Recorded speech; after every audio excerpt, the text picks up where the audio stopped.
영국의 작가 제인 오스틴이라는 사람이 쓴 오만과 편견이라는 책이 있습니다. 책의 제목은 독자에게 전달하고자 하는 메시지가 축약되어 있습니다. 이 책에서 오만은 다른 사람이 나를 사랑할 수 없게 만드는 것입니다. 내가 가지고 있는 상대방에 대한 우월감, 나는 저 사람보다 낫다라는 생각이 다른 사람이 나를 사랑하는데 힘들게 하는 것입니다. 반대로 편견은 내가 다른 사람을 사랑하지 못하게 만드는 것입니다. 내가 가지고 있는 다른 사람에 대한 편견은 그 사람에게 마음의 문을 열지 못하게 합니다. 다른 사람을 있는 그대로 받아들이지 못하게 하는 방해물이 되는 것이 편견입니다. 오만과 편견은 나를 비롯한 환경을 온전한 시각으로 바라보지 못하게 만듭니다. 하지만 오늘 주시는 말씀으로 예수님의 시선으로 내 안의 오만과 편견을 극복하고 하나님 나라와 이웃을 바라보기를 간절히 소망합니다. 오늘 말씀은 앞장 17장 20절에서부터 이어지는 하나님 나라에 대한 이야기입니다. 하나님의 나라가 어느 때에 임하리까라고 하는 바리새인들의 질문에 대해서 예수님께서 대답하는 과정에 나오는 비유입니다. 얼핏 보면은 기도에 대해 말씀하신 것 같지만 18장에서 이어지는 4개의 비유는 이어지며 하나님 나라를 어떻게 들어갈 수 있는지에 대한 자격 요건을 우리에게 말씀해주고 있습니다. 오늘 본문은 하나님 나라에 대한 자격 요건에 대해서 두 사람을 등장시키며 말씀합니다. 그들은 바리새인과 세리입니다. 바리새인과 세리는 매우 대조적인 인물입니다. 그들은 사회적인 신분으로나 종교적인 측면에서 너무나도 분명하고 뚜렷한 차이를 갖고 있습니다. 예수님은 그런 두 사람을 등장시켜 비유로 말씀하십니다. 먼저 그림을 하나 보겠습니다.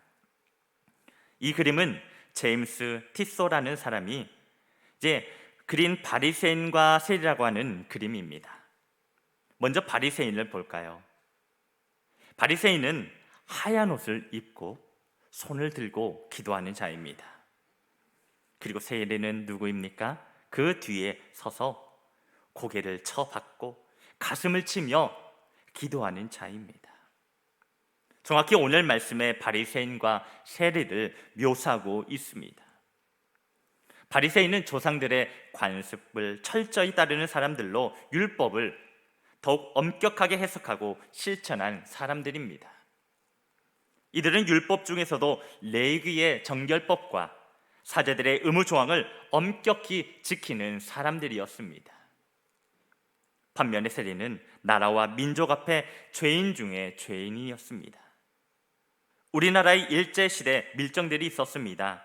일본 경찰의 앞잡이로 독립군들의 중요 정보를 몰래 빼돌린 사람을 가리킵니다. 예수님 시대의 세리는 그 정도로 악인들이었다고 할 수 있습니다. 백성들의 고통은 무시하고 최대한 많은 세금을 받아내서 로마 제국에게 바치고 나머지는 자신이 착복하여 부유하게 살아가는 사람들이었습니다. 그 세금을 거둬들이는 과정에서 인정사정 보지 않고 한마디로 악랄했을 것입니다. 그래서 이스라엘 백성들은 세리를 죄인 취급했던 것입니다.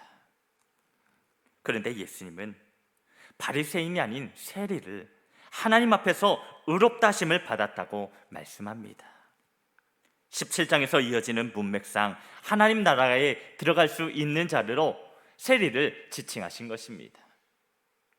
바리새인과 세리의 비유를 통해 하나님은 우리에게 하나님 나라에 들어갈 수 없는 태도에 대해서 3가지를 말씀하십니다. 첫 번째로 자기를 의롭다고 믿어서는 안 된다고 말씀하십니다. 9절의 말씀을 다시 한번 볼까요? 또 자기를 의롭다고 믿고 다른 사람을 멸시하는 자들에게 이 비유로 말씀하시되, 오늘 말씀은 자기를 의롭다고 믿는 자들에게 들려주는 말씀입니다. 자기를 의롭다고 믿는 자는 누구일까요? 스스로 잘나고 똑똑한 사람, 아나무인의 자기 우월감에 빠진 사람, 교만한 사람이 아닐까 싶습니다.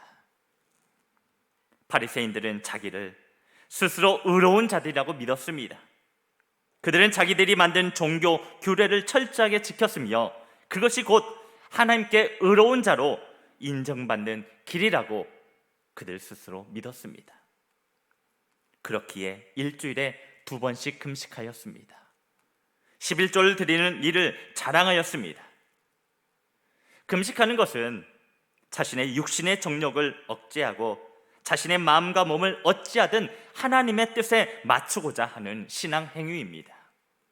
또 11조 드리는 일도 하나님이 명하신 일입니다.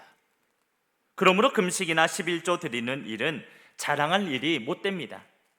마땅히 행해야 할 믿는 자의 신앙 행위일 뿐입니다. 그러나 그들의 마음속은 어떠하였을까요? 마태복음 15장 8절에서 9절의 말씀에 이 백성이 입술로는 나를 공경하되 마음은 내게서 멀도다. 사람의 계명으로 교훈을 삼아 가르치니 나를 헛되이 경배하는도다 하였느니라 하시고, 이 말씀에서 예수님은 바리새인을 진심으로 하나님을 사랑하는 경외심이 없음을 지적하셨습니다. 마태복음 23장 25절에서는 화 있을진저 외식하는 서기관들과 바리새인들이여 잔과 대접의 겉은 깨끗이 하되 그 안에는 탐욕과 방탕으로 가득하게 하는도다. 교만과 탐심만이 그들 안에 가득함을 말씀하셨습니다. 외적으로 자신을 자랑하나 그 내면에는 성숙한 인격을 가지지 못한 것입니다. 여기 지혜자의 말씀을 보겠습니다. 잠언 21장 2절의 말씀입니다. 사람의 행위가 자기 보기에는 모두 정직하여도 여호와는 마음을 감찰하시느니라. 사람들이 자기 죄를 보지 못하라고 자기를 의롭다고 여기는 이유는 다음과 같습니다. 첫째는 사람들은 자기 행위에 대해 판단할 때에 사람의 기준으로 판단하고 하나님의 기준으로 판단하지 않습니다. 둘째로 사람들은 하나님을 경외하지 않는 것이 큰 죄인 줄을 모릅니다. 셋째로 사람들은 죄를 지은 후에 자기가 지은 죄를 교묘히 변호하거나 합리화시키는 경향이 있습니다. 마지막으로 우리는 남의 죄는 잘 기억하지만 내 자신이 지은 죄는 쉽게 잊어버립니다. 이러한 여러 가지 이유로 인해 사람들은 남은 정죄하면서도 내 자신에게는 지나치게 관대합니다. 그러나 우리는 하나님을 속이고 적당히 자신의 죄를 덮어버릴 수 없습니다. 왜냐하면 하나님께서 우리 모든 행위와 숨겨진 생각까지 모두 알고 계시기 때문입니다. 여기에서 마음을 감찰한다라고 번역된 말 토켄 리보트는 원래 마음을 달아본다라는 말입니다. 이 말은 하나님께서 우리의 행위뿐이 아니라 숨은 동기까지 철저하게 조사하신다라는 것을 말해줍니다. 사람들은 겉으로 드러난 행위만 보고 옳고 그름을 결정하기 때문에 잘못된 판단을 내릴 때가 많습니다. 바리새인은 그 당시에 거룩하고 경건한 사람의 표상이었습니다. 유대법의 금식은 1년에 한 번 속죄일에 행하였습니다. 그런데 한 번 하기도 힘든 금식을 그들은 일주일의 월요일과 목요일 2번씩이나 꼬박꼬박 합니다. 그들은 성경이 말하고 있는 금식의 기준보다도 더 많은 금식함으로 사람들에게 더 경건한 모습을 보이고 있습니다. 세례의 인식은 어떠했습니까? 그는 노마의 앞잡이로 불리며 유대인들에게 소외당하고 비방받았습니다. 외적인 모습만을 볼 때에 바리새인이 더 의롭게 여겨질 것입니다. 그는 도둑질하지 않습니다. 거짓말하지 않습니다. 정직하고 도덕적이며 신앙적으로 열심을 가지고 금식하고 기도하며 11조를 하나님 앞에 드리는 사람입니다. 우리는 도덕적이면 신앙이 없거나 신앙은 있는데 도덕적이지 못한 사람들을 교회 안팎에서 볼 수 있습니다. 그런데 바리새인은 도덕적이면서도 신앙도 있습니다. 바로 우리가 기대하는 사람입니다. 딱 바리새인과 같은 사람을 우리는 기대합니다. 이런 사람이 많으면 좋겠다. 우리 목사님이, 우리 장로님이, 우리 권사님이, 우리 집사님이 경건함을 도덕적이며 신앙의 열심을 가지고 있으면 그 사람의 영향력으로 이 어지러운 세상이 좀 더 나아질 수 있지 않을까, 복음이 더 확장되지 않을까, 우리는 생각하지 않습니까? 정말 우리가 원하던 신앙인의 표상이 바리새인과 같은 모습이지 않습니까? 그런데 성경을 보면 자꾸 세리가 의롭다고 칭찬을 받으니 세리에게 관심을 가지게 되지만은 사실은 바리새인에게 더 끌리는 것이 우리 신앙인들입니다. 그러나 실상 바리새인에게 가득 찬 것은 앞에서 말씀드린 것처럼 탐욕과 방탕이었습니다. 오직 자신만을 위하여 기도할 뿐이었습니다. 11절 말씀을 보면 바리새인은 서서 따로 기도하여 이르되라고 시작합니다. 그런데 이를 보다 잘 설명하고 있다고 여겨지는 영어 성경 NIV는 about himself라고 말합니다. 스스로 섰다라는 것입니다. 스스로에 담겨져 있는 의미는 자기의 신앙의 우와 도덕적인 인격과 경건함을 바탕으로 스스로 서 있을 수 있다. 때문에 나는 하나님이 필요하지 않다라고 하는 의미입니다. 내 안의 교만함은 결국 하나님을 바라보지 못하게 합니다. 하나님 나라를 꿈꾸며 준비하기보다는 사람들의 인식과 내 스스로의 안위와 안식을 중요하게 여깁니다. 그렇기 때문에 교만함을 버려야 합니다. 우리를 의롭다 여겨서는 안 됩니다. 자기를 의롭게 여기지 않고 하나님 나라를 바라보는 저와 여러분이 되기를 간절히 소망합니다. 두 번째로, 다른 사람을 멸시해서는 안 된다고 말씀하십니다. 멸시하다라고 하는 뜻을 국어사전에서 찾아보면 남을 업신여기다라는 뜻입니다. 그런데 멸시는 우리말에서 경멸의 상위어입니다. 남을 판단하여 내 아래로 두는, 경멸하는 것이 보다 강하다라고 표현할 수 있을 것 같습니다. 그렇다면 남을 멸시하는 것은 어떤 마음에서 나오는 것일까요? 로마서 1장 28절 30절 상반부에 보면 또한 그들이 마음에 하나님 두기를 싫어하며, 그들이 마음에 하나님 두기를 싫어하며 하나님께서 그들을 그 상실한 마음대로 내버려 두사 합당하지 못한 일을 하게 하셨으니 비방하는 자요. 물론 멸시라는 직접적인 단어는 등장하지 않았지만 그 의미를 살펴보면 자신의 마음에 하나님 두기를 싫어하는 사람들에게 하나님은 그 상실한 마음대로 내버려 두시어 합당하지 못한 일을 하게 하셨다고 합니다. 이것이 멸시한 것으로 나타나는 것입니다. 하나님께서는 우리 주변을 보기만 해도 하나님을 알 수 있도록 자연과 우주 만물을 통해 하나님을 보이십니다. 어제 오늘의 일이 아니라 천지창조의 그 순간부터 그렇게 해놓으셨습니다. 그러므로 몰랐다고 핑계할 수 없습니다. 너무나 확실하게 드러나 있기 때문입니다. 우리가 늘 가지고 다니는 스마트폰을 그냥 우연히 생겨난 것이라고 말할 사람은 없습니다. 삼성이나 애플 또는 그 밖의 기업에서 만들었는데요, 제품이 나오기까지 수많은 개발과 실험, 디자인 변경과 복잡한 공정을 거친다는 것쯤은 다 알고 계실 것입니다. 하지만 그보다 복잡하고 정교한 인간과 이 우주 만물은 어쩌다 우연히 생긴 것이라고 가르칩니다. 우리 안에 하나님을 알만한 것을 두셨고 만드신 만물을 통해서도 하나님의 능력과 신성을 보여 알게 하셨다고 했습니다. 그러므로 우리는 하나님을 모른다고 핑계할 수 없습니다. 사람들은 하나님을 모르지 않습니다. 알지만 감사하지도 않고 영화롭게도 하지 않습니다. 왜 그럴까요?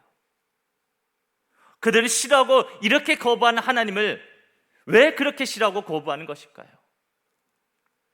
나와 맞지 않기 때문입니다.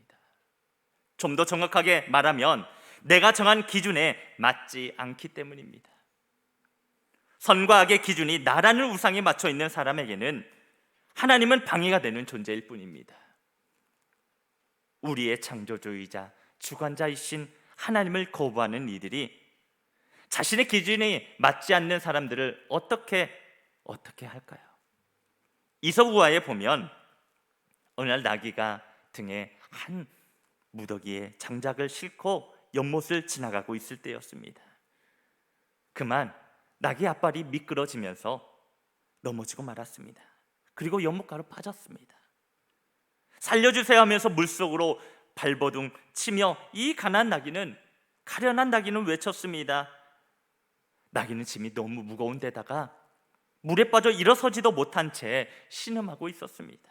그때 물속에 있던 개구리들이 우한 어리석은 놈도 보겠네, 물에 약간 빠졌다고 저렇게 소동을 치다니, 우리는 지금 이렇게 물속에 살고 있는데. 우리는 이 세상에 살면서 남을 함부로 판단합니다.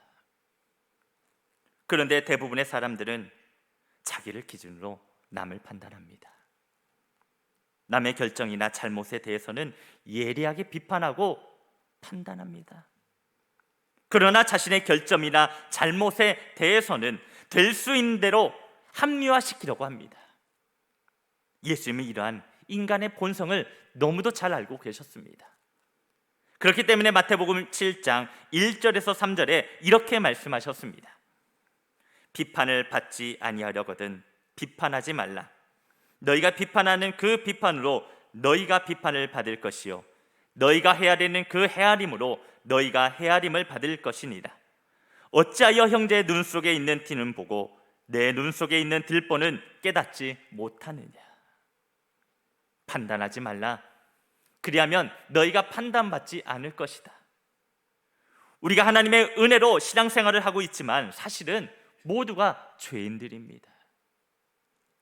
가늠하다가 현장에서 붙잡혀온 여인을 향해 수많은 유대인들이 돌을 들어서 그 여인을 죽이려고 했습니다. 이때 예수님은 누구든지 죄 없는 자가 돌로 그 여인을 치라고 말씀하셨습니다. 그러자 젊은이로부터 나이 든 자에 이르기까지 모두 돌을 놓고 그 자리를 떠났습니다. 어느 누구도 죄인 아닌 사람들이 없다는 것입니다. 판단은 오직 하나님이 하십니다.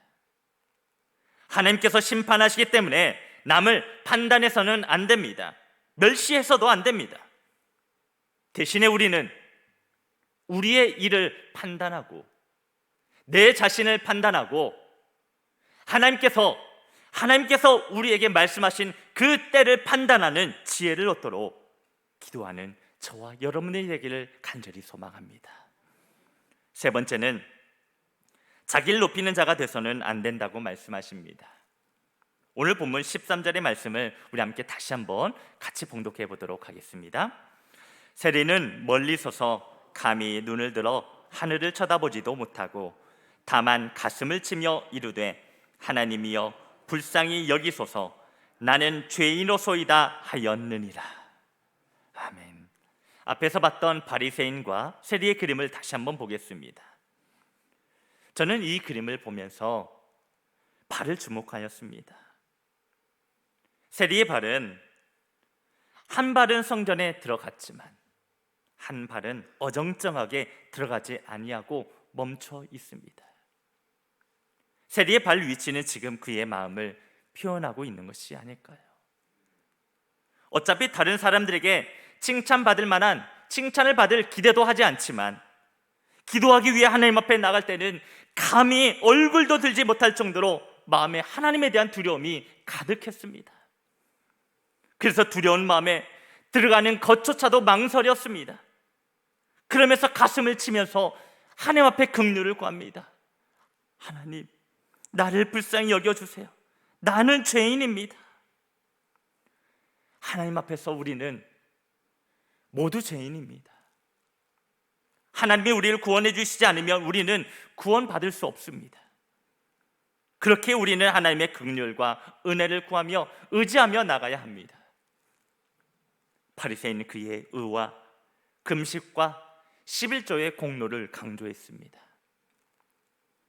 그러나 세리는 내놓을 아무 공로도 없으며 다만 하나님의 자비를 바랬습니다. 우리가 하나님의 은혜를 받는 것은 하나님의 자비가 있기 때문입니다. 그런데 그것을 모르고 자기 의를 내세우거나 자기 공로를 세우면 하나님의 그 은혜에서 떨어진 자가 됩니다. 그러므로 우리는 주님 앞에 나아갈 때에 그의 자비를 바라며 나아가야 합니다. 이런 세리를 예수님은 어떻게 말씀하십니까? 우리 14절의 말씀을 함께 봉독해 보겠습니다. 내가 너희에게 이르노니 이에 저 바리새인이 아니고 이 사람이 의롭다 하심을 받고 그의 집으로 내려갔느니라. 무릇 자기를 높이는 자는 낮아지고 자기를 낮추는 자는 높아지리라 하시니라. 아멘. 이 사람 세리가 의롭다 하심을 받았다고 하십니다. 그리고 의롭다 하심을 받고 그의 집으로 내려갔다라고 말씀하십니다. 오늘 말씀의 구조를 보면 기도를 하러 올라갔다가 내려간다라는 것으로 되어 있습니다. 내려간다라고 하는 말은 예수님께서 겸손을 강조하실 때 아주 자주 쓰시는 말씀입니다. 우리가 잘 알고 있는 세리 중에 삭개오라고 하는 세리가 있습니다. 예수님이 그를 처음 만났을 때 첫 말씀이 무엇이었습니까? 누가복음 19장 4절에서 5절입니다. 앞으로 달려가서 보기 위하여 돌무화과 나무에 올라가니 이는 예수께서 그리로 지나가시게 되밀어라. 예수께서 그곳에 이르사 쳐다보시고 이르시되 삭개오야 속히 내려오라. 내가 오늘 내 집에 유하여야 하겠다 하시니. 내려오라는 것입니다.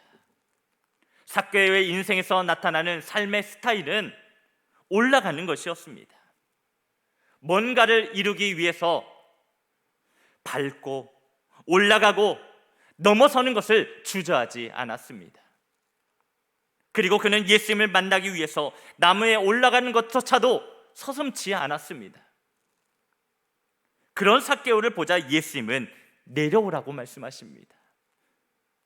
그가 가지고 있는 삶의 태도를 버리고 겸손해질 것을 요구하신 것입니다.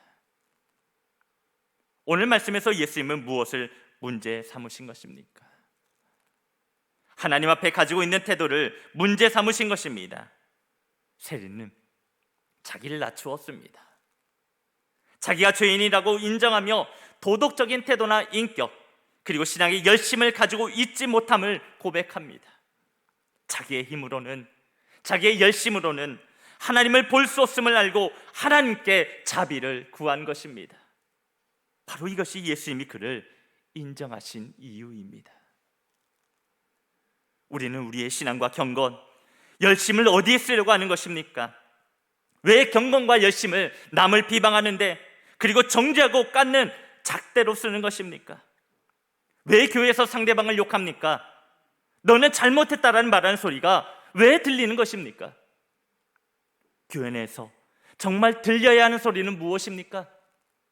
이 세리처럼 나는 죄인입니다라는 고백이 들려야 하지 않겠습니까? 하나님 나라는 죄인임을, 낮은 자리에 있음을 인정하고 하나님 나라의 왕이신 하나님께 구할 때 들어갈 수 있음을 여러분들 꼭 기억하시기 바랍니다. 사랑하는 성도 여러분, 바리새인들에게는 자기의 의로움을 믿을 만한 증거들이 충분했습니다.